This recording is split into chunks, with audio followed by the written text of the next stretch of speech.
Megatone. Good reference. Thank you. Alrighty. Well, welcome back, everybody, to another episode of DeathStryke Media's Force Friday show. It's Friday. We're talking Star Wars. It looks a little different. Why? We got an extra host. My name is James Waddington. This is Sean Sharp. And down on the far end where I usually sit is another James. It's James Armstrong. Welcome to the show, James. Welcome to the show. Thank you, James. Appreciate the invitation. And Sean, welcome to the James Sandwich. Thank you. I feel honored. Yes, it's a good sandwich to be in. Now, technically, this is not James on James action. There is a Sean in between. There's a Sean in between. We got to get that clarified. Would it be a sharp sandwich or like a sharp like cheddar sandwich? No, forget it. Anyway, Wow. Yeah. Well, that fell apart. It fell apart super fast. Real quickly. If you're new to the show, how it happens, we got some Star Wars topics. We're going to simply run them down and talk about them. So, up first, we have, let me take a look, see here. We've got the Unaltered original trilogy is supposed to be re-released. No, it's not. It's not happening. So whenever a Star Wars like Newsweek is slow, somebody somewhere said, "Oh, they're gonna re-release the original trilogy unedited and all this other junk." No, that's not happening. That's just a clickbait story. It is. It is a complete clickbait story, and it's been happening for 20 years. And in fact, it's happened so often. Pablo Hidalgo, the man behind like all of the tweets and the questions, Mr. like Kennan himself, said another was the 20th anniversary of Unaltered re-release rumor. So kind of tells you straight from the man himself, it's not gonna happen. Yeah. Get over yourself. And he goes on to say to another fan, let's see here, if it ain't up to me, and as far as I know, there's only one person who's gonna do it, and he's not that interested at the time.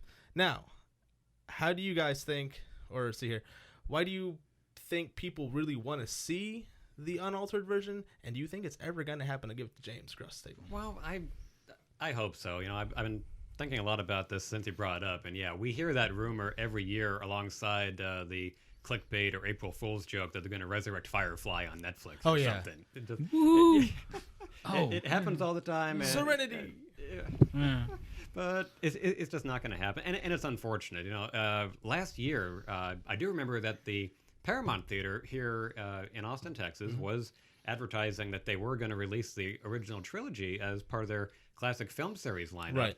And then it lasted 24 hours before they got a cease and desist letter from Disney. So that was probably the closest we ever got to this coming on the big screen. Nowadays the original trilogy is now like the 1990s edition, like this first special edition that came out. That is now considered the original cut. Oh, good grief. Yeah. As you can see on the table, though, we have an original VHS copy. I was going to transition over to the little prop that I brought today. It's not a prop. My actual VHS. Is there a movie inside of there? There is. There's a movie in there. I'll take it up here. It shows a little bit of aging on there, but still functional VHS that goes into a vault. Still functioning VCR. Hopefully a that vault. I try to take good care of.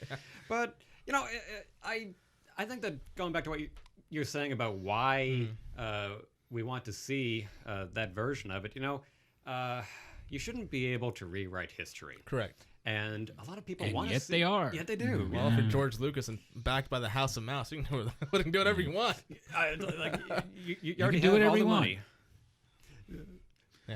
But you want to see the movie that was so groundbreaking in 1977. Yeah. You want to see that piece of history, or in this case, the movie that a lot of us actually grew up watching every day, albeit on the small screen. Yeah. All right. And you know, I mentioned the Paramount Theater a moment ago. For the first time last summer, I saw the Blade Runner Final Cut. Here's a movie, came out in 1982, and you can actually own the theatrical cut, the international cut, both from 1982, the 91 director's cut, where they took a first shot at restoring everything, and then the 07 final cut. So, in a world where you can have 4 versions of Blade Runner, which one's canon? Yeah, You see, you can take your pick, but like. If I can have 4 versions of Blade Runner, why can't I have 2 versions of Star Wars: A New Hope at the minimum? okay, this is where I would throw the counterpoint on. When I heard about that, I've always been against it. And my reasoning is, I didn't like the idea of them going back and you know, the new canon versions. I was upset about that because it was a fixed media. It was what it was. I mean, it inspired. It created fan fiction, fan art. It inspired a lot of devotion in people. So to go back and changing that, other than say restore, you're like going back and restoring a Akira Kurosawa film. All right, I'm all for that. But when they start tinkering with it a little bit, that's when I start to get a little thing. For me, I would say no, and I would like to say a hard no on the grounds of it would be like meeting your favorite artist. Pisses away the magic. Yeah. Keep it in the original form. Never meet your heroes, yeah. Never meet your heroes. For me, I don't watch them. I have them. I own them. I have multiple media formats of it. But for me, the memory I have up here of seeing it is much better than what I saw on the screen. I can guarantee it because I went back and looked at some of the films and went, wow, it was much better in my head. Especially the re-edited ones, like especially the re-edited ones. It's bad. I know. He knows what I'm referring to. Yeah, there's was it Return of the Jedi? Got the worst treatment on the whole series. Yeah, but that reinitialized cantina scene is just god awful. Yeah, they took out the devil guy who was in the background. I think like one of the aliens in the cantina looks like Satan incarnate, and it was always kind of cool. Yeah, but maybe George Lucas didn't like the effect, and so they replaced him with some other guy. Well, that's kind of my point. Yeah, you know, it's already there. Yeah, it's like going back and looking at old movies where they don't want to offend people of modern day audience and editing the words or digitally erasing things. But the point of that, any type of that media is it is a time capsule of that time and place. And I know this is sci-fi, but sci fantasy especially, it talks about what we hold as cultural memes and concepts. So when you go back and start tinkering with it, and like I said, this was on a low scale, but if it's a precedent that you can re-release it and get more money for it, because I honestly always saw it as a money grab. Yes, I know. Send all hate mail to Sean. It to me is like that's why you leave it in its original state, other than restoring it, because it's hard enough for people today to understand how we used to see things. Yeah. So that's why I'm always against it. No, and I understand exactly where you're coming from. It almost comes like not only from like a nostalgia fact, but I'm kind of okay that I will never see the 1977 edition on the fact that I appreciate kind of what George Lucas was doing, trying to develop the new technology to kind of lead us into newer terrains that Star Wars can do. But have you seen any like the deleted scenes from the original like 1977 edition? Yes. Oh, yeah, like me growing up with the original trilogy and then with the prequels, I'm like, these are freaking terrible. I know they're cut for a reason because they were terrible and the outtakes were god awful, but I'm going to be okay as a really big Star Wars fan not ever seeing the original 1977 unaltered editions. But that's me. Is there a scene that just stands out to you? Like I know there's some scenes where they flesh out the Biggs character, I think. I want more. Yeah, I want more of those characters. Sure, but it was all the original cut and behind the scenes look at like Jabba, the fat man just hanging out. Yeah. I was like, you lost me. I'm done. You look like a Doctor Who extra. Yeah, exactly. And I love Doctor Who, but you're absolutely right. I think it was a Doctor Who extra. It might have been. They kind of crossed. I mean, it was Pinewood Studios, so it might have been. Right. And so, and to speak to that, I saw all the documentaries the moment they came out, and I remember seeing Biggs and all that. If anything, I would defend keeping it in its original format for this one ground. It makes Rogue One look all that much better. Yep. Oh man, it makes it look all that much better about how they were able to restore the old look with a new film and new continuity. Well, spinning right off of that, this happened actually like a week or two ago, but I kind of brought it up now mainly because it kind of fit with the theme of the show. The new guy who's playing Chewbacca, he was in the Phantom, or not the Phantom Menace. I'm talking about prequels. The Force Awakens. He did the action scenes. That way, Peter Mayhew didn't have to do them because he is getting a little old. 72. He is 72. He's kind of almost. He's not wheelchair bound, but he prefers to get around in a wheelchair. Didn't know that. Yeah. If you see all the interviews, tall guy. He's very tall. Yeah. This gentleman's name is, what was his name? His name is Jonas Suoto. Yeah. Suotamo. Anyway, he wrote a letter out to fans thanking them for the support that he's gotten and everything else. And within this, he also announced that he's going to be the sole body in the suit of Chewbacca coming up in episode 8 and the Han Solo spinoff movie. Okay. So Are you guys happy about that? Are you guys like looking forward to seeing like someone else taking over from Peter Mayhew? And are you excited about seeing like a super active, more mobile, action-packed Wookiee? Yeah.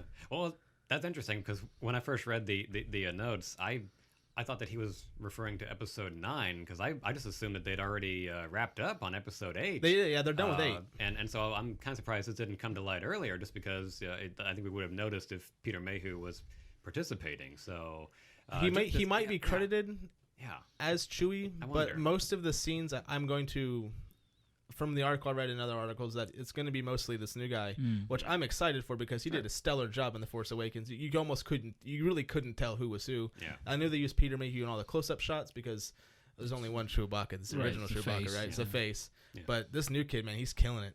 Yeah, I know. It's just the typical changing of the guard that happens when you have a 72-year-old actor, and I hope that Peter Mayhew can now focus on maybe a writing project. If you follow him on social media, it's always fun to see him release behind-the-scenes photos or snippets from the original script. If we can't get the original story on film on demand, we can at least get snippets of the script it was based on. Maybe we'll get behind the scene like a novel from Peter Mayhew. There you go. Yeah, no, because like I say, it's always fun to see him grab headlines for posting stuff from the original trilogy. So it'd be nice to see him maybe write something or just try to stay active and talking to all the fans out there. Oh yeah, that'd be really great. I really like the idea of having a more energetic, more interactive Chewie, because honestly, to me, I'm sorry, the first 2 movies, he was almost shunted off to the side. He didn't get a medal either. And he didn't get him. For the record, you are correct. He didn't get a medal, which is like, how racist is that? Yep. Number one. But even then, in the 70s, there was kind of a stiffness to his movement that, if you think about it, you would see. I'm looking forward to the younger actor because, quite frankly, there are a lot of younger viewers and younger fans that know Chewie from the Clone Wars series. Clone Wars, exactly, where he's very active and he's very, a virile kind of character. I'm not saying he needs Viagra or anything, but the fact that baby Wookiees, the Chewie that they see in animation is going to carry over an expectation to see that carried out on film. Yeah. So. Yeah, that is one thing that I think by having a younger actor, they can really, also bringing more in as a character.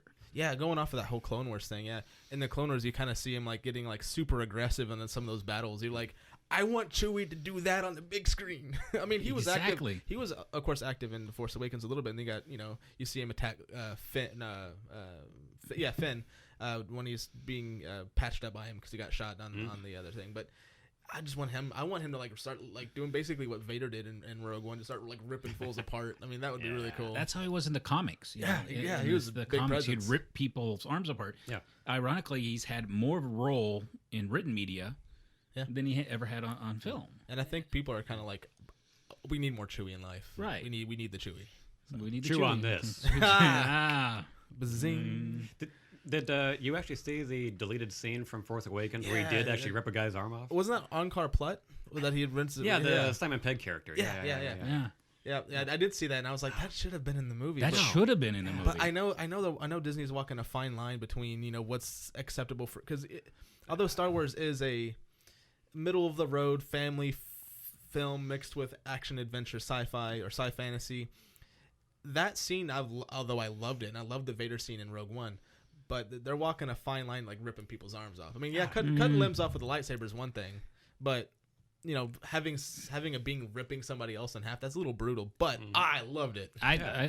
You see, I'm kind of, I guess I'm a spoiled sport. I'm more of like you. I want to see that. It's like, really, you're worried about a Wookiee ripping someone's arm off. Now, ripping an arm off versus ripping someone in half, 2 different things. Yes. I'll just say that. But you were okay with letting a guy lay on like hot lava and burst into flames with 3 limbs missing. Thank you, Obi-Wan. Yeah. So, although that was before Disney owned the property. Okay, that's true. That was just Lucasfilm. But it was Lucasfilm. Yeah. But so to me, it's like I didn't see a problem. Disney also did Rogue One, and they did that whole Vader scene. That was pretty brutal too. So who knows? Maybe going forward, we'll get to see more, a little bit more of that darker side of Star Wars. Oh yeah. Well, I hope so. I really do. Yeah, no, like not to be morbid, but my favorite scene in Rogue One is where we're introduced to Diego Luna's character, and he shoots a guy in the back. Yeah, just straight up. Yeah. A fun little fact. You know his name, his codename throughout like the entire series, but they never mentioned it, is actually Fulcrum. Mm-hmm. And if you're familiar with the name Fulcrum, it's from the Rebel series, and it's from Rebels. And so it's basically a spy within the Empire's network. So it's like someone who can provide information to the Rebels or the Resistance or whatever you want to call them at that time. But it's an unknown entity. Anybody can have that name. So in Rebels, if you're not familiar with it, there's a character in Rebels named Fulcrum, and he's part of the Imperial fleet. We know who he is as an audience, but you know he's going to get it in the end. But Ahsoka had the name Fulcrum. And it's been floating around now, and it was revealed that Diego Luna's character had it as well. So, yeah, it's a fun little thing. I don't know. It's like a Bond name. Exactly. Yeah, exactly. It's 00 rating. Yeah, it could be. You know, you're called Fulcrum because you're gonna get that information out to the people who need it. So, by any means necessary. The more you know. The more you know. G.I. Joe. Anyway, trademark. Are you guys familiar with Disney's own particular? I guess event that they do every year called D23. Not, I'm new to this, and I've learned it from you and from, of course, some of our other contacts. Only in a very general way. Only very okay. So we're terrible. So D23 is basically an event kind of like Comic-Con, kind of like Star Wars Celebration, but it's just Disney properties. So it's a way for them to market their films, market their properties, market their new stuff that's coming out.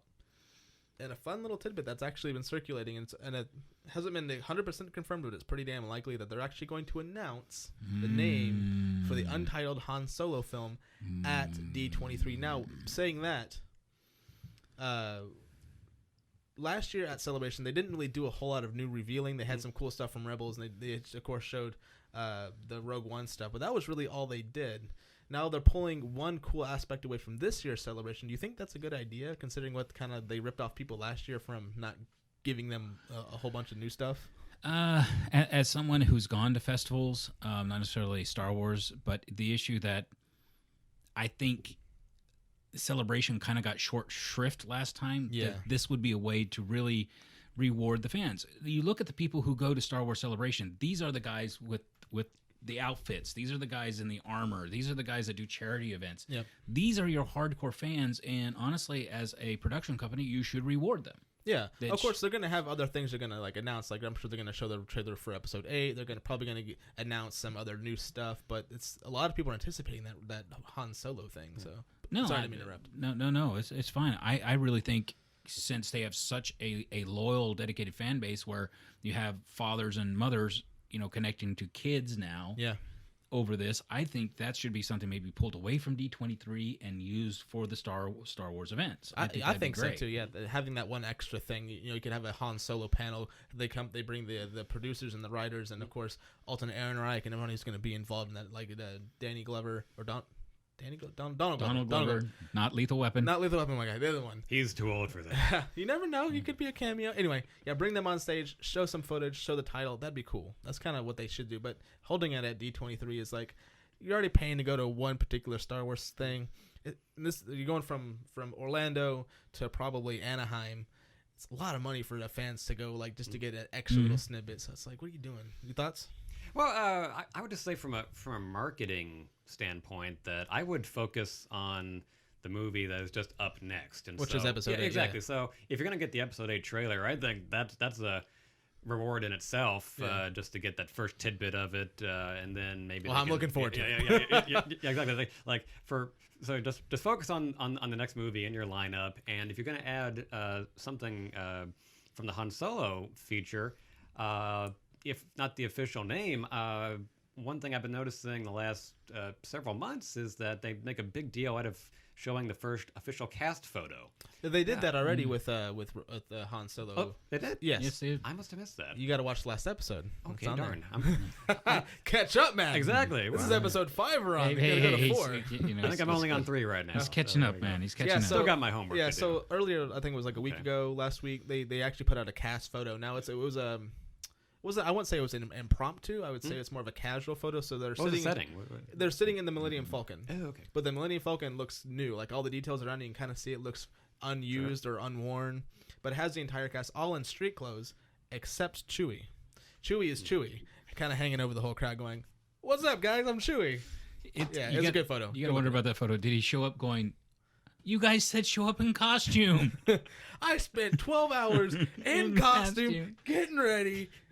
Screw you guys, I'm going home. Or is it he wants to protect what he looks like? Oh, yeah, maybe so. So he wants to stay the actor didn't announce that he was going to be part of the Han Solo film solely at that point. Okay. So, yeah, that was sort of a kind of like surprise after he sent that letter out to I'm going to stick with the one that they told everyone to show up in costume. I like that one better. Punked. Yeah, you got to have a good story for a photo, right? I mean, just make it up if there isn't one. And then he stormed off the set and ripped someone's arm off.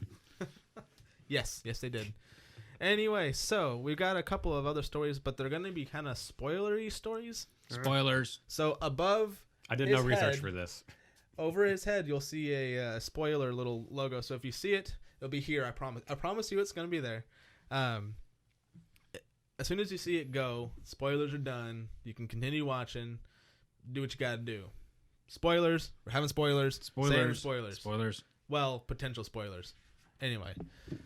So let's just get right into the whole spoilery-ish thing. So on Star Wars, I think it was StarWars.com or MakingStarWars.net, came a little story about someone had some details about the world that Episode 8 is going to be in.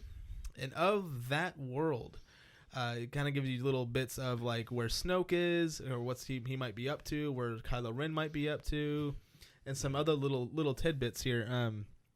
It also kind of goes into to the setting of kind of where the galaxy is at that time. So the way it was kind of written and described was that it's, of course, we're in the Star Wars galaxy, we're always on the edge of war. But the way this little snippet was written, it kind of seems like it's like a more massive war than what the rebels went through with the Empire the first time. We're like the way it was kind of described was more like the Clone Wars, like galaxy wide. Everybody's involved. Get your shit and go. Kind like of thing. World War II level instead of just a Civil War. Exactly. It's exactly correct. How do you guys feel about that? And do you think we're actually going to see a full-out galaxy-wide, like assault style, like Normandy invasion, like battle, kind of like what Rogue One did, but bigger? Do you think that's going to happen in Episode 8? I'll go ahead and yield to Sean on this one. This is one where I look at your comments about the House of Mouse. Oh yeah.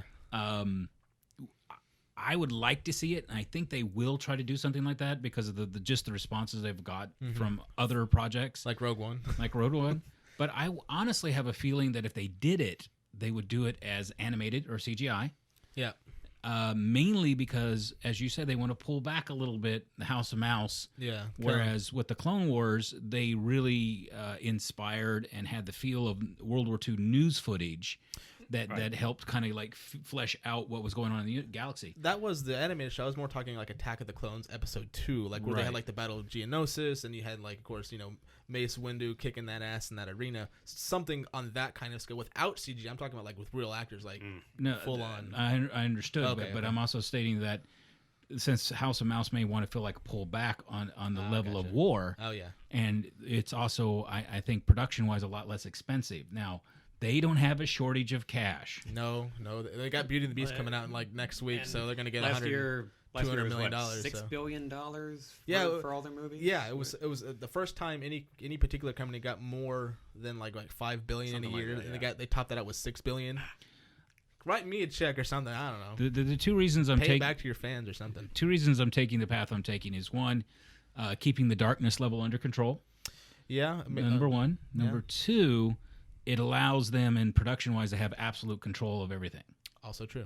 And that's very addictive if, and they could have a spin-off little mini movies dealing with Kylo Ren going to Sephora for more eye makeup. I don't know.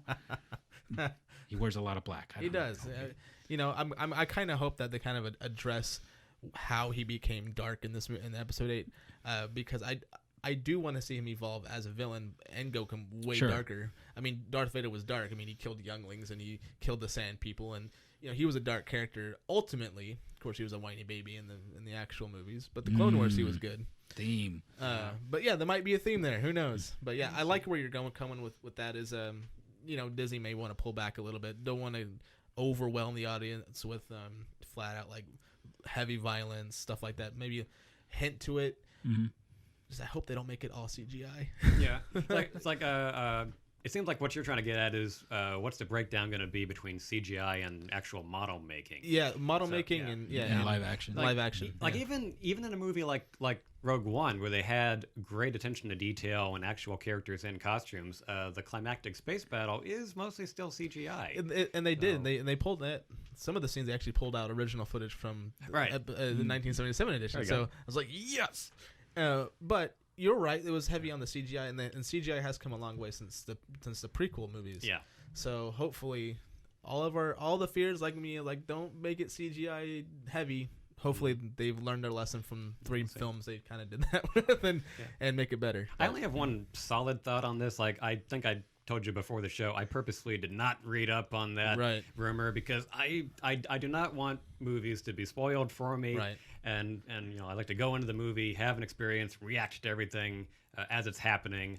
But also don't watch the trailers then. I try to limit myself. I tell you, maybe I'll watch the trailers, but I stay away from those TV spots.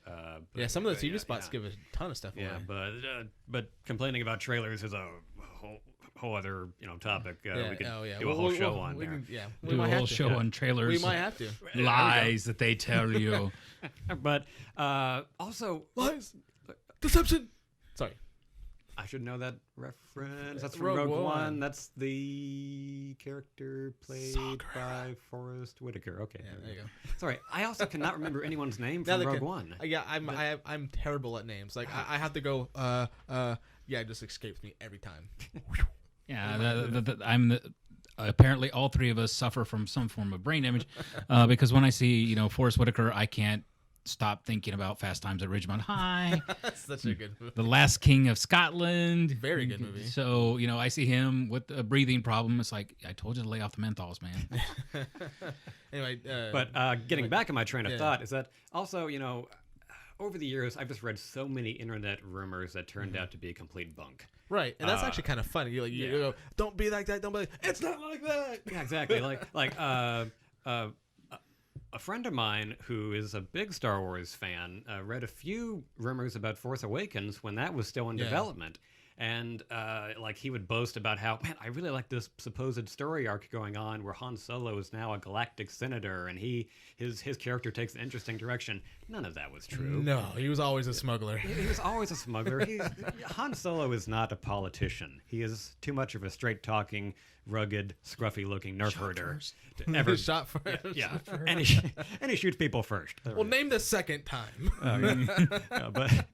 But like I say, there are all these rumors that just that I think flood the internet with so much disinformation that it paints an improper picture of the movie, and then you enter into a dangerous area where people start to write the movies in their head. They think of scenes that they would love to see in the film. And totally. And then it just, I think, ruins the movie experience for you, because then you've already created the movie in your mind. You've imagined how these made-up plot lines are going to go, and then when they're not in the movie, you feel like something's missing. Getting off Star Wars real fast, I took that concept when I went to go see, what was it called? Zodiac. It was about the Zodiac killers. Right, great movie. Gyllenhaal film. Yeah, it was Jake Gyllenhaal. And Mark Ruffalo and Robert Downey Jr. teaming up before their Marvel team up. Exactly. So I was under the impression that maybe they're gonna Hollywood it up, maybe make more. That movie, horrible. Well, it was actually a great movie. As far as let me finish. Okay. As far as a movie that's gonna captivate me and make me pay attention, it did none of those things. Wow. It was the only movie, and I maybe I need to go back and watch it. It was the only movie I ever paid money to just to walk out of a theater for, because I got 2/3 of the way through. I was like, I can't see this anymore. Okay. I was bored. I was so bored out of my mind. I had to go. But fair enough. That to me is the opposite when I think of Star Wars. Like when I paint these things in my head, going, maybe it'll do this after reading maybe a rumor or a potential spoiler. Maybe it'll do this, and then say the movie comes out and it totally blows away my expectations. That's happened to me every time for a Star Wars thing. I'm like, they did it 10 times better than I could ever imagined it. This is way better. So well, give Zodiac another chance. I think it's probably one of the best movies of 2007, and all the cast members shine. And do you know movie dates? He knows movie dates apparently. Oh yes. Okay. Well, I've had to clean up after a lot of these movies. So messes kind of stand out to you in Oh yours. yeah, no, I still have post-traumatic stress from Happy Feet. My God. Ooh. The smells were.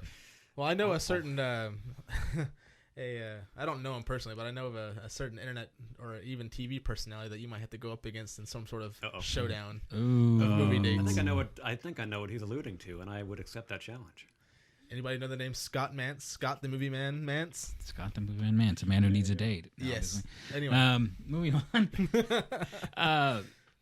The thing, well, back to Zodiac is like, it was, let's be honest, it was a guy writing about his own personal experience. It was a slice of life film. Yeah. And in your defense, it was very slow. But I will counter you with having to walk out of a movie theater because I'm cheap. You know, my friends know that if I spend money, it'll be a bad meal, but I'm going to eat it. It may be McDonald's quality, but damn it, I'm getting my money's worth. I saw Battlefield Earth in the theater. Oh god, that's like the trifecta of horrible movies. And this was before I was married and drinking, so. Well, that's two of your problems. So right there, I'll tell you. So you weren't drinking during the movie? Or? No, I wasn't drinking at all. I didn't drink until I got married. So I was stone cold sober, and I'm like, I can't believe I paid for this. And I was fighting with myself. Just leave. No. Leave. No. No. I can dump this out. I can tough this out. There's some things man was not meant to see. And that was one of them. So what you're trying to say is that Battlefield Earth had leverage over you. Ooh. No. I did eventually leave. I never saw the end of it. Oh, nice. Yeah. I've yet to see it, and I'm never going to see it, so I'm completely okay with that. I've seen the CinemaSins video, and I think I'm good. Yeah, I've heard all the negative reviews. Of it's like one of the 4 movies in the world of history of film it's in that top third of the number 3 spot of worst film ever made. It's one of those experiences in your life, like traumatic brain injury, a blackout drinking binge. Yeah. You left coming out physically stupid. I don't want to say that's how it was on that Zodiac level. was, because I understand the story of Zodiac, but stop beating up Zodiac. No. They just had their anniversary of their film release today or yesterday, something like that. No. Who's keeping track of movie dates now? No. Zodiac was middle of the summer, about. Actually, as it happens, I watched the movie midnight, and then I was actually taking a vacation to California. And actually through Santa Barbara, and there is a subplot where they go down to California to investigate where this one murder in that area was tied to Zodiac, and so there I was, kind of a little too close to home after watching a movie about a serial killer who never got caught. Yeah. Well, that was the only intriguing thing, is that they never caught the guy. Like, he could still be out there just going. Considering they don't know who I am. Well, no, but it's like two different things altogether. Star Wars is pure fantasy, and Zodiac actually happened. Yeah. So please, I can take you on a couple of tours around Austin and fill you in on a couple other people that Anyway, watch Zodiac. It's an incredible feature. I'll have to. Check all it hate again. mail, James. Not this James. That James. Well, we got one more spoilery story. The thing's still up there, so kind of hang out with us for a little bit longer. Who are your guys' favorite characters from Star Wars? I can guarantee you it's not the one we're about to talk about. No, and I almost forgot about this segment. Ironically, I'm watching Clone Wars, as you know. I'm catching up. Yeah. And I'm doing a lot of deep reading, and I'm watching Clone Wars, and I'm going, it's still culturally insensitive. Yeah, it's still insulting, and I'm watching this still. So, if you couldn't tell, we're talking about the Gungans, and more particularly, we're talking about Jar Binks. Jar Binks is back in the canon world. He has left the novels, he has left the Clone Wars, and he has come back into novel form. Now, this is straight out of Chuck Wendig's new book. I think it was called Aftermath. Yep. And so it's his last book he did in the series.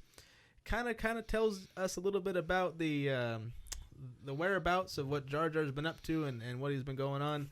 Apparently, he's now reduced to a child's entertainment. He's called the Clown. He doesn't have a name anymore with the adults or with the other Gungans. I think he's back on Naboo. Gungans have outed him again. No one at Naboo wants to have anything to do with him. They know that he basically handed over the all the power to the Emperor. So he's done being anything. Anything. He's now reduced to a child's entertainment clown. I see it differently. I think he's now gainfully employed entertaining children.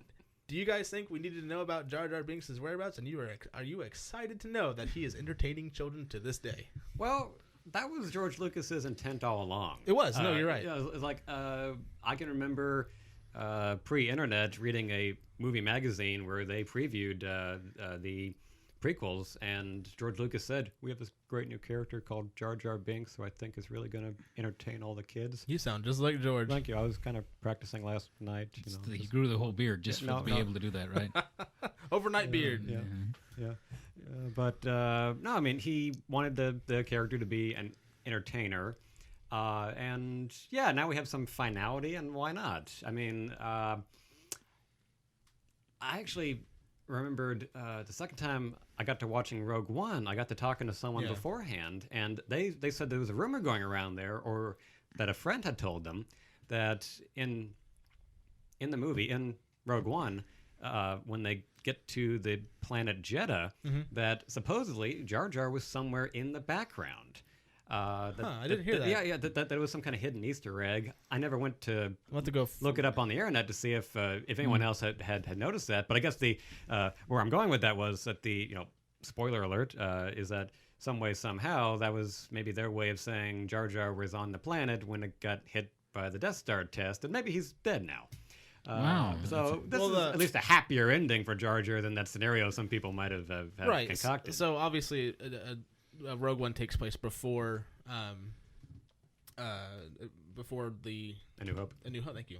Brain fart. Anyway, we have something to address that. Yeah. So and then you look at where he actually appears in Chuck Wendig's novel, which is post. Revenge of the Sith? Return of the Jedi. Oh, okay. That's where Chuck Wendig's book kind of take up in the Battle of Jakku. Oh, Aftermath. That's right. That's right. So that takes place way after that. So he's been around now for quite a while. Okay, so that's officially debunked then. Okay. Yeah. Okay, so he's now been canon. He's lived past the Return of the Jedi. He's part of the universe, not the Force either. He's a living being in this universe. It's kind of and sometimes I find myself in this weird position of defending Jar Jar, hate mail Sean, on the grounds of one of our first episodes we talked about was how much people hated on Jar Jar. And for the record, I'm not a fan, but I had to cite the fact that the droids were loathed by everyone but children. Yeah. I mean, they were the comic relief before comic relief just was comic were. relief. And no, I actually did watch that show, and I thought that was a point I really wanted you to elaborate on. Just the idea that people would hate on, I guess, 3PO and R2 back in the day. They would sit around and talk basically using common vernacular smack about them. Even there was this dividing line. If you saw the movies at below like 12. The droids were the best thing ever. They could be your best friend. They were the highly sought after figure, more so than even Luke for a while. Parents and teenagers hated them. Mm-hmm. They talked about how stupid they were. They mocked them. They mocked anybody that they saw that was a fan. It's like, it's a robot. Uh-huh. It's a robot. And it's like, now as an adult, I'd ask them, what about Robbie the robot? That was your generation. Oh, yeah. Who does not like Robbie? But that's the point, is that there were periods that they were really disliked by adults who thought it was a cheap gimmick. Now, remember, these are the adults standing in line to buy toys. Yeah. So they maybe, have their own little bend to it. But as for Jar Jar, in a lot of ways, this is kind of a bittersweet thing. Like I said, I'm defending someone that I'm not a fan of. But it's the fact that if you ponder just for a split second, he has survived everything. Yeah, he's been around through the Clone Wars, everything. And he's a witness. And they say to be a clown or to do comedy, you have to come from a place of pain. And tragedy, yeah. And here's a guy that... So he's a Pagliacci of the Star Wars universe. Yeah. It's like, hey, Doc, I'm feeling sad. Well, go see Pagliacci. Hey, Doc, I am Pagliacci. Yeah. So Make my head explode. But that's the thing is like... in a way, he ends up in this low-level point. But if you think about all the people that have died in that time span that he represents, wow, now I'm starting to get really dark. It's like he's a witness to a history. Yeah. And he's ostracized by his people. If anything, he's a terrible, tragic figure now. I would like it better if he turned out to be a secret Sith Lord, like one of the bad Tin Hat kind of stories. Instead, here's a guy that ultimately was a goofball, culturally insensitive, sure, by our standard. Of course, we're projecting. But at the end of the time, he's ostracized by his own people, and he's basically scraping by being a child's entertainer. Yep. Yep.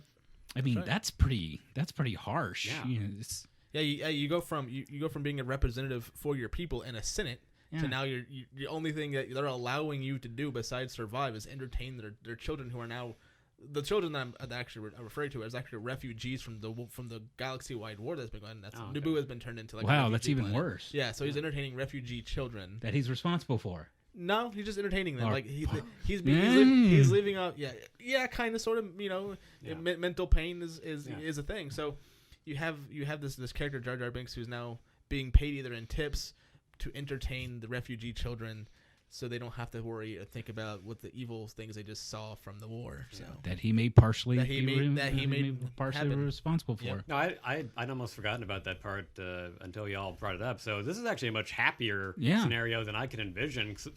Getting blown up on Jeddah would have been fine too. I mean, everyone else dies on Jeddah pretty much. No, but I can just go out with soft. Sure, whatever. Yeah, why not? Yeah. No, but I can just picture Jar Jar, having that just burden of having given Palpatine his emergency powers, and there he is just leaving the Senate, walking the earth, and like taking blue milk and spiking it with space vodka or whatever, and just wandering the Earth and wandering. Well, I guess not Earth, but just wandering the galaxy. Wandering the galaxy in a drunken fit of depression, and you can make a trailer for that alternate movie and have Johnny Cash's "Hurt" playing in the background. Oh, Echoes of Logan.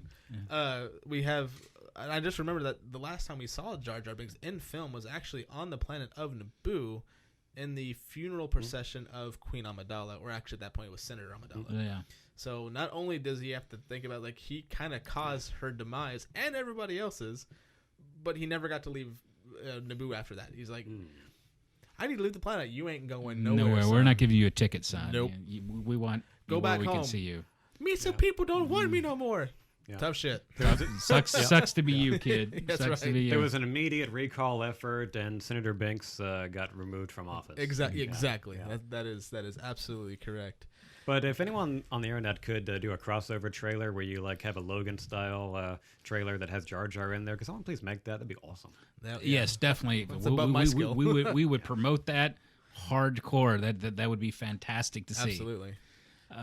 I was going to actually add something, probably end of spoilers. Yeah, go ahead. But something I actually read from LucasArts was the issue of removing the numbers. What numbers do you speak of? Yes, I heard that too. Exactly. The issue is like, A New Hope, Episode 4. Right? Oh, yeah. Oh, removing the episodic numbers. I got you. Yeah. Yeah, so they now want to refer to them only by their movie titles. And my question is that going to be more confusing or less confusing? That kind of throws you back into like or what I see as like the X-Men universe. Like there's no continuity between any of their films. They're just separate galaxies, separate universes. Yeah, they're just little they're films, and they're the best films that they can make, but there's no continuity between the films really. And then of course we have Logan, who's now set it in a separate universe. Right. So it's like I hope Star Wars doesn't do that, because I love the whole continuity thing. Like everything that comes out of Star Wars is attached to a piece of timeline. Yes, that's what I'm afraid of as well. Yeah, so you have, and I think I love what they're doing with the episodic films. So you have episodes 1 through 7 right now, and then of course you have your anthology films that aren't numbered. Which if they got rid of the numbers, that would make it more confusing. You're like, well, where does Rogue One fit into just these? You don't have the episodic numbers anymore. You're like, like it's episode 3.9. Yeah. 9. Are they going to put year? Like they started. You look at the front of. BBY, before the Battle of Yavin is what that stands for. Yeah. So anyway. Or dare I, cross the streams a little bit and say you introduced the concept of star dates. Oh God. Well, no. Which they had no continuity. They had no continuity in those. You can't blame a guy for trying. It's a good try, but I mean, I think each of the Star Trek series had continuity in the series of television shows, but there's no continuity really within the actual separate pocket things that they tried to do, because they didn't have a story group. So they had guys go, I think that kind of fits there. Didn't always work. Yeah, but for me, it's like Star Wars old canon didn't really work, but it did. Apparently this is spawned something we addressed on one of the prior episodes. You have the older crowd that refers to A New Hope is the first Star Wars. Yeah, like Star Wars. But it's episode 4. You're not watching it in correct order. It's like, okay, do we do chronologically when they came out, or are we going to go with the episodic numbers? Like your case there. It just says Star Wars. It doesn't say A New Hope. Right. It doesn't say Episode 4. No. Star Wars. Star Wars. It only does in the scroll. Just Star Wars. It only does in the scroll. Yeah. The sacred scroll. He is right. So, well, that's an interesting concept. Like, I know that would, I would find it more, if I wasn't such a big fan, if I was just a casual fan, somebody who just knows the movies, I would totally find it more, like, confusing. Like, where does the Han Solo film fit in? Like, if none of them are numbered, so. Well, it was kind of like my confusion, honestly, when I heard about Rogue One, you know, and then the tagline, A Star Wars. A Star Wars story. Yeah. You know. That was a weird one. I preferred when they were toying around with anthology film, like Star Wars Anthology, like Rogue One. That's what it was. That's the original working title, was Star Wars Anthology Rogue One Story. Okay. Or something similar to that. But it had the word anthology in there, which for me makes way more sense than a Star Wars story. So, but that's just me. Well, you know. Or someone out there. Go ahead. Not to interrupt, but someone out there did a cool version of the logo, which actually you can see on your Empire Strikes Back lunchbox, where they had Rogue One and they had Star and Wars just surrounding the title. Oh yeah, so, yeah, like right here, it's like Star Wars: The Empire Strikes Back. Just kind of slyly incorporating the title that we all know to the new movie. Yeah, that sort of kind of relates to the getting rid of the numeric episodic whatever is. Once you have it like that, it just says Star Wars, but in the middle, like you said, it just says like in Empire Strikes Back. If they did that would kind of make sense, because there's such a huge gap in time between episodes 4, 5, and 6. There's like years in between, so they don't have to pay us. They didn't have to use continuity really in those. They could like, okay, in 10 years this happens. We had no way to verify that back in the day. It's like, okay, cool, that's what happens. That's what happened. Just move on. Move on. And then they said the same thing with Return of the Jedi. In a couple years, this happens. Cool. You know, it's like, all right. But now with like books and comics, everything has to be connected nowadays, especially in Star Wars. There's so much. The galaxy is so huge. Fill in all the details. Everyone wants to know the details. Fun little tidbit. Before we actually learned all the names before everything had names that in Star Wars galaxy, like the little aliens, like everybody had now we know their names. The reason they got their names is because someone wrote the actual tabletop game for Star Wars and gave everything a name. I remember that game. And that's where the names came from. They didn't come from Lucas. They were just called Alien or whatever they were called. Like the Rancor didn't have a name until that tabletop game came out. And that's how we got all these new details. And then after that, this thing explodes. Like, well, what is this? Well, what is that? That's not labeled. What is that? So that's how we got all that kind of little tidbit. Well, it's one of the fun points of going all the way back to not changing the original format. Yeah. Because it did inspire people to sit down and think, such as like the Ghost here in the Millennium Falcon. I was telling James that my brother was an artist and he drew hundreds of variants of the Millennium Falcon. Just because you didn't know anything about it. And this was before Empire came out. It was just such a unique thing, and there was so little known about it. Yep. And everything's kind of been patchwork filled in, such as and not that I'm bitter, which I am. I've been waiting for the Clone Wars since A New Hope. Because you fought in the Clone Wars? Because I remember an interview with Lucas where he was talking about, yes, the next film's going to be about the Clone Wars. And it wasn't. And, I'm like, where is it? No, you're right. With the details in the ships, the Ghost in particular was actually an inspiration from like World War II bombers. Just a little tidbit there. Yeah, I can see it. And helped craft the climactic battle in the first movie in A New Hope in Episode 4. Well, it was also whatever you want to call it. World War II, both for Lucas and Spielberg, were a huge influence, such as they both had the feeling of the next generation of heroes are going to be pilots. Yeah, and that's why Luke Skywalker was a pilot for Lucas, and Han Solo. Pilot. Okay. You look at all the leads. Or even they have The Force Awakens. It's like, you need a pilot. We need a pilot. We need a pilot. Yeah. But that they were fans. Spielberg's father was in the Rogue One. Army Are you the pilot? Corps. I'm the pilot. I'm the pilot. Anyway.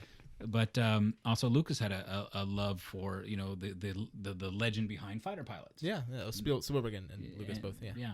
That's what I'm saying. So there was kind of always a tie-in, especially for the look of the cockpits and stuff.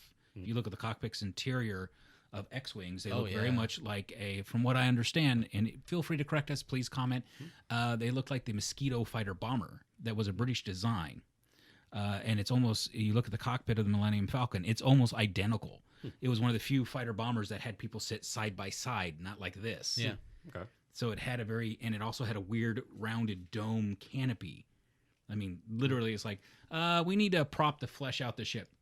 Look at that wrecked plane over there. Just grab that. Grab we'll that. take it over. Yeah. No, you can totally see the influence in all the aircraft, especially like the X-wing kind of reminds me of like a P-51 Mustang, a cockpit. It's very definitely similar. by a Mustang. Yeah, I can see the Mustang aspect of that, or a Spitfire. Oh yeah, well that Definitely would be Spitfire. that would be a much better comparison considering a lot of that film was filmed over there. But, Over in England, yeah.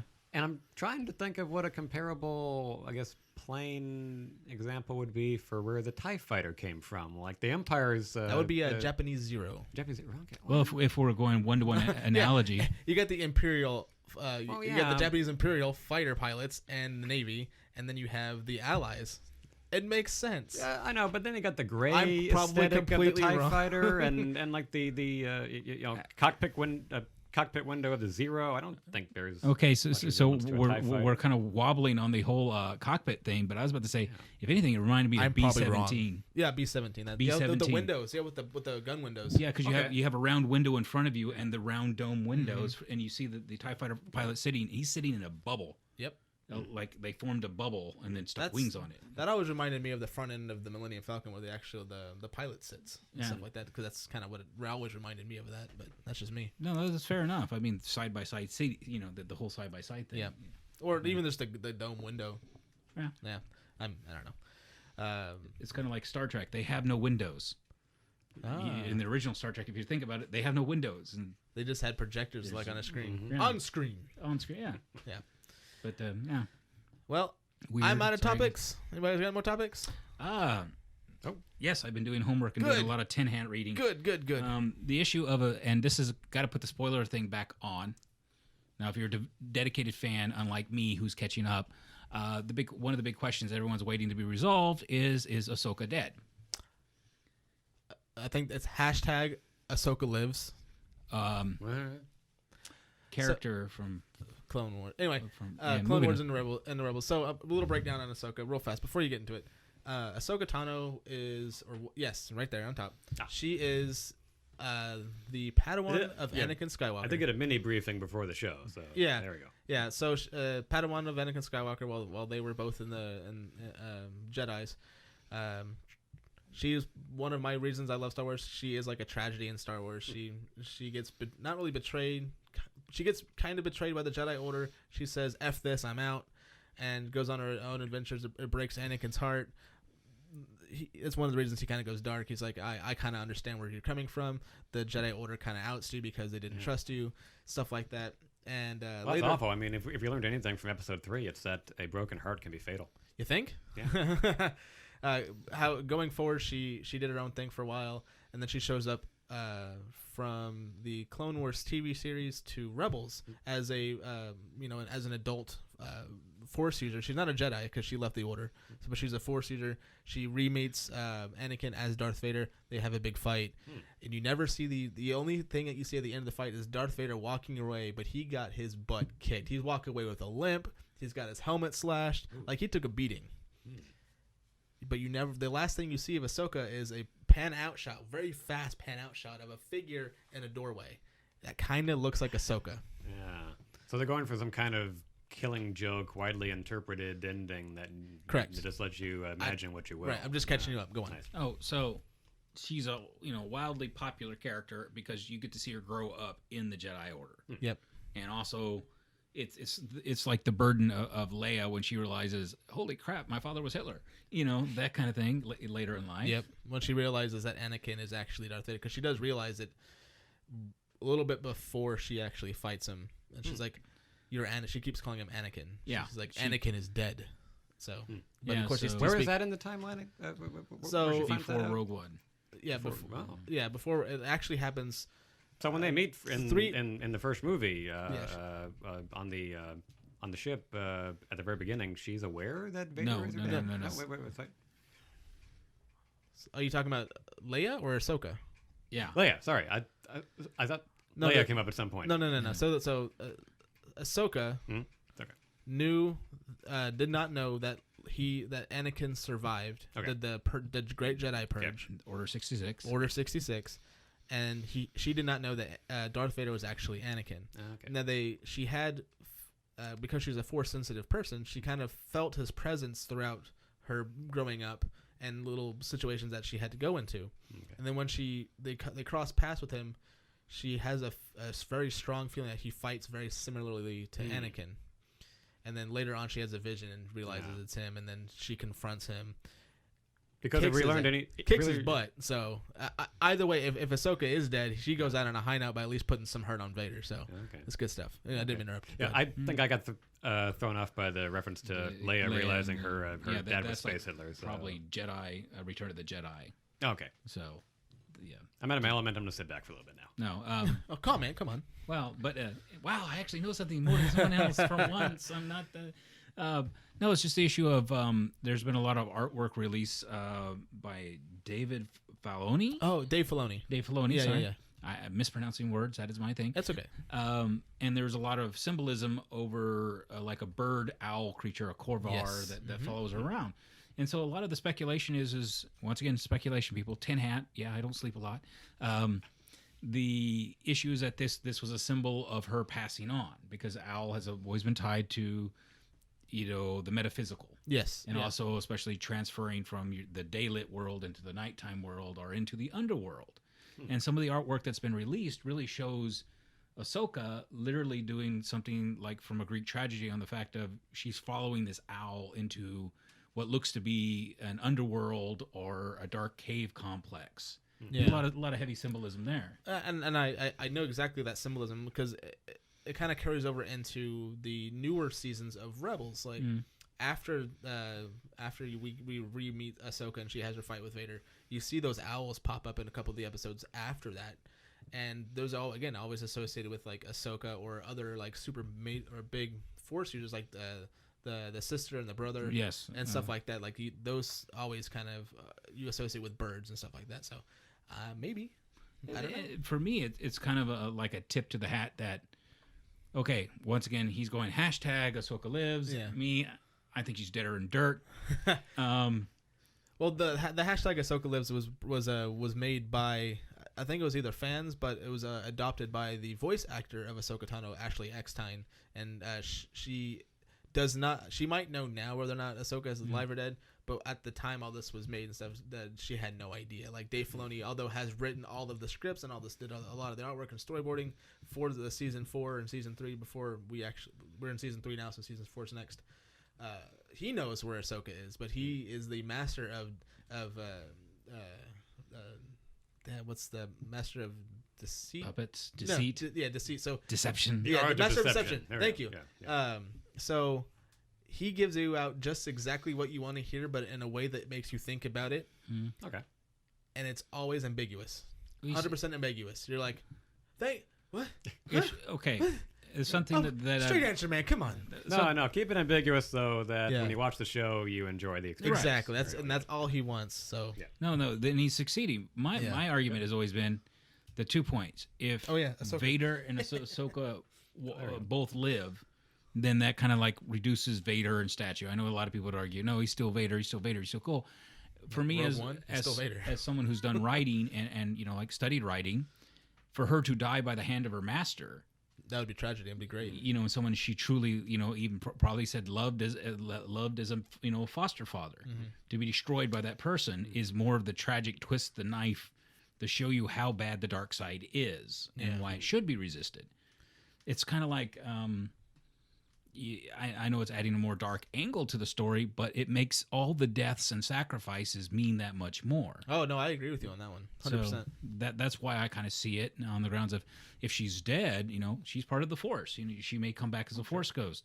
It's speculation because there's only been a couple of people that were able to be Force ghosts, and I think it was Anakin, it was Qui-Gon, kind of. He only had a voice, and then Yoda and Obi-Wan. That was it. Like, where the rest of the Jedi who need to become Force ghosts, they didn't learn. Sorry. Yeah, it's one of those side stories. Yeah, exactly. Yeah, so driving on, we will never get Force ghosts of like Mace Windu. I don't know. I read another tinfoil theory that Mace Windu is going to make an appearance, and I don't believe that. I think he's gone. I hope so. I think he went splat on the pavement on Coruscant. Sure, he was a great Jedi, but it's just a whole Number line, 2, man. a Sith Lord. Mr. Jackson, could you read that again? A Sith Lord? Could you read that again? Could you change the inflection? Just Yeah, he has one tone, and that's Sam Jackson tone. Yeah. So that's pretty much how I feel. I feel exactly how you do about like the ultimate tragedy and making Vader that much more of an impactful player in Star Wars if Ahsoka dies. I do agree with that. So. Well, not that I hated the character. If anything, I've grown very fond of the character, and I can see why. She was hated at first. Nobody loved her because it was like introducing this little girl into the. Pause. I'll be right back. You've got mail.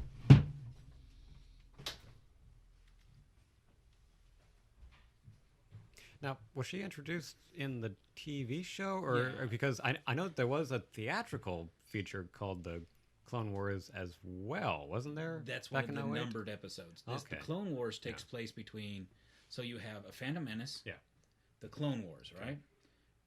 Revenge of the Sith. Yeah. Okay, see this gap here? Yeah. The TV series Clone Wars takes place during the Clone Wars movie, before Revenge of the Sith. Okay. So Vader turning bad and then showing up in Rebels is, that's his new identity. Okay. But all through the Clone Wars series, the animated series, he's still Anakin all the way up until the movie Revenge of the Sith. Well, I guess not in the Just by the way, I could have got us some free food. That was a delivery guy delivering to the wrong place. Pizza party, man. I don't know what it was. It could have been a mixed bag. It could have been good food or bad food. Either way, Free food is always good food. got a point. It tastes better when it's free. Always true. Or stolen. Anyway, you're discussing Vader and Anakin? No, the Timeline. character of Osaka. I'm wondering, Ahsoka? Yeah. Not Osaka. No. Okay. Osaka's a city in Japan.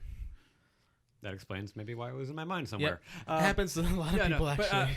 But I'm just trying to just in terms of the release dates for all the shows, just because I'm big on that. Was she introduced in I guess the question I'm asking is, when did the show that y'all are talking about start? So the Clone Wars started right after Attack of the Clones, the movie. Okay. So now you had talking actual real release date. Yes, actual release date. Like this. I don't know the release 2006, 2007. Okay, technically they came out after Revenge of the Sith. So Okay. if you find where Revenge of the Post Sith, 2005 sometime. yes, Okay. and they were meant to fill in the gap between Attack of the Clones and Revenge of the Sith. Because I do remember that I have not watched this, but there was a Star Wars Clone Wars movie that got a theatrical release in 2008. Yes. Mm-hmm. That was horrible. Okay, and but is that the movie that introduced this character? No. Okay, No. Those were like these little standalone movies. Oh, that actually. I pulled it up here. Those little movie shorts came out in 2003. Oh, that long ago. Yeah. Oh, wow. Your movie dates are terrible now. Sorry. However, the actual series itself came out in 2008. So you were right about the date, but just the wrong kind of series of Star Wars Clone Wars. Yeah. That's just me being me and wondering, in the case of this story, which came first, the movie or the show? That would be the movie. The movie. Okay. Movie came out first. Interesting. It threw me off too because I'm going, wait a minute, when does this happen? Yeah. Because I know Anakin's now Darth Vader, but so this all happens. Oh yeah, I guess just stop watching the second movie, pick up with the Clone Wars, yes, and then watch Revenge of the Sith. Correct. Then it's in order. Then it's exactly. It fills in the gap between Attack of the Clones and Revenge of the Sith. It's all the stuff that's in between. That last time I saw Anakin, he was a little shorter and a little whinier. What happened? Now he's much taller and cuts a Sith Lord's head off. What's the time frame between that? And the neat thing about it that people told me I would enjoy, primarily James told me I'd enjoy, is the fact that it fleshes out a lot of side characters, and you actually see Anakin's arc much clearer. Oh, absolutely, yeah. You go from whiny little punk in Attack of the Clones to a fully flushed out character arc. From you see him as the potential chosen one, who has depth and character and love and passion, and you just see that arc kind of peak at its finest, where he realizes that he might have a dark side, and you see him sort of go down that path slowly but surely, like doing little things. Not like just jumping in with 2 feet, going, "I pledge myself to you." Yeah. You see, the arc of his dark descent down that path, like force choking prisoners to get information out of it in secret, so you don't see it, so no one sees it. Yeah. You see him getting more involved with Padme, like and stuff like that. You see him doing little things, and they get more intense the further down you go, and then you see him more and more start questioning the Jedi Order and stuff like that. It is friendship with Palpatine. That definitely makes the case that if you maybe created a character that in order to see their story told much better, that maybe you need to hand the reins of that character off to someone else. Well, that's kind of what Lucas did, because Lucas still owned it at the time. He went off and not really hired, but kind of brought on board into LucasArts Dave Filoni and that whole cast who's pretty much currently working on Rebels as well, to help tell the story of Anakin Skywalker. And George Lucas, I think, knew that he was not he's not an actor's director. He's a storyteller director. So what Dave Filoni did in the Clone Wars is he flushed out that character and wrote all of the. There you go. Of course, it all was approved by Lucas at the time. Sure. So, yeah, I actually really enjoy Anakin's stories in those particular in that format because it was so spot on. And if he had maybe done that with the prequels and just handed over the directing responsibilities to someone else, like they did in the original sagas, things could have turned George out much Lucas only differently. did that one. Yeah. And that was actually very good. And and you can notice the difference between this one and Empire, where Kasdan, I believe, is the director on Empire. Yep. Irving Kershner. It's right there. There we go. Yep. You think you're right. Thank you. Screenplay by Howard, directed by Howard Mar. Yeah, the director of Jedi. I don't have that to memory. It's up there. Oh, that's okay. That's Jedi. Sorry. Oh, up here we go. Okay, cool. Director Irving Kershner, and then the other one was that. Lawrence Kasdan. There we go. Jedi. There we go. We got it straight. Don't hate us. Send comments. Lots of comments about how we got things wrong. we said earlier we're terrible with names. Sorry. Anyway. That's why we have 2 Jameses up here. It makes life easier. Yeah. It makes things easier for me. I get hit in the head a lot. He gets names. I get the overall story arc. We're golden. Just don't quiz me on it. So, maybe between all 3 of us, we could win maybe 1 round against somebody else. Yeah, especially one of our own friends who's heavily involved in the Star Wars genre. Who knows? Yeah, but the question is, if he forms his team, the bet is actually how long we can last. Well, that and all of his expertise is actually all legend stuff. So Old Republic stuff. So in new canon. Yep. I got him beat. Totally hands down got him beat. See, this is where we hold up little cards where he'd make a reference. Legends, invalid. Invalid. Red card. Oh, well, I think we're actually out of time. We're coming up on the end of our show. I'd like to say thanks for watching. If you have any comments, leave your comments. Click the like button. Click the dislike button. Subscribe. We need more subscribers. You guys are killing it on Facebook likes. We're loving that. Put that love back into the YouTube channel. Really appreciate that. My name is James Waddington. This is Sean Sharp. And that's James Armstrong. And we'll see you guys next week. Take care. Bye-bye. Watch Zodiac. It's an awesome movie.